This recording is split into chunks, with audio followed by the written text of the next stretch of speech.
for a sip of coffee. But even without balloons, there's plenty of profit to be made on silk from China. In fact, it's the main export from China to Europe in the here and now.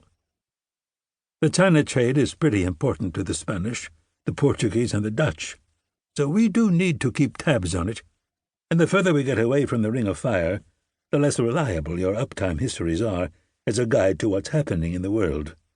We should have eyes and ears in China. So have a couple of downtime merchants pay the Chinese a visit, said Mike. I will. I can get people into Portuguese Macau, Spanish Manila, and Dutch Batavia easily enough, over the course of a year or so. However, merchants won't have access to the imperial court. The best chance of getting that any time soon is to play the People of the Future card. The Ming emperors, by all accounts, are obsessed with predicting the future. The Jesuits have priests in Beijing because Western astronomy is better at predicting astronomical events, which the Chinese consider to be divine portents, than Chinese or Muslim astronomy is. So you want a few uptimers, preferably including at least one astronomer or physicist or mathematician. Yes, with enough futuristic goodies to give some credence to their story. Mike laughed. Well, if Eric Garlow is angling to visit Ming China, he may get his wish. Not that he'd be the right person to head the mission, but I think the mission will formally be on behalf of Confederated Principalities of Europe, not the new United States. The CPE was a confederation of sovereign states, notably including both the new United States and Sweden, with Gustavus Adolphus as its head of state. I think that might be a nice plum to throw Gustav Adolph's way. Let him pick the ambassador. Mike jotted down something on a pad of paper. I just added that to the agenda for my next meeting with Gustav Adolf. Give me a detailed proposal covering what we might want from the Chinese that we can't get easily somewhere closer at hand, and what we can sell to them. See if you can line up some private investors so the diplomatic mission can piggyback on a regular trading venture. And think about who would be suitable to go on this mission. Then report back to me. Oh, one more thing.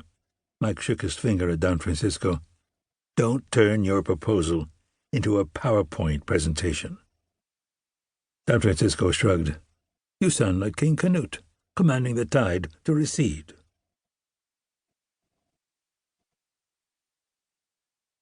Chapter 1.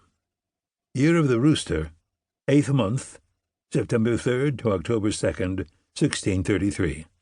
First day, September 3rd. Southern capital, Nanjing. Hurry! Cried Fang Yizhi. I want to get to the government reception station before it closes.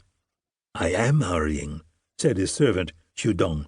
My legs are shorter than yours. How much further? Fang Yizhi, unlike his servant, had spent a couple of years in Nanjing previously, and therefore knew the way. 4 more blocks, straight ahead. Fang Yizhi was something of a prodigy. By age 14 he had memorized the 4 books and the 5 classics, all 431,286 characters of them. He had sailed through the district, prefectural, and qualifying examinations. It was time, everyone he knew said, for him to attempt the provincial examination. He wore the uniform of a Shang Yuan, a dark blue robe with a black border and a sparrow-top cap with a gold flower, a gold foil ornament attached to a piece of red paper.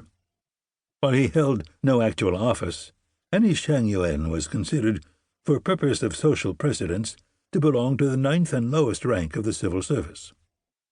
They had put off leaving Yuzhi's family until the last possible moment, as his first son, Zhongde, had been born in the 4th month of the year before. Finally, his father, his wife, and his aunt had combined forces and shooed him out the door and down the road from Dongcheng to the nearest port, Zhongyang. Fortunately, by imperial edict, they had the right to fly a banner reading, "Applicant for the imperially decreed provincial examination of Nanjili province." Consequently, they were waved through all the customs stations and thus made good time down the Yangtze River to Nanjing. Xudong, some years older than Fang Yizhi, had served Fang Yizhi's father, going with him to Beijing in 1628, when the father had been appointed director of the Bureau of Operations. Fang Yizhi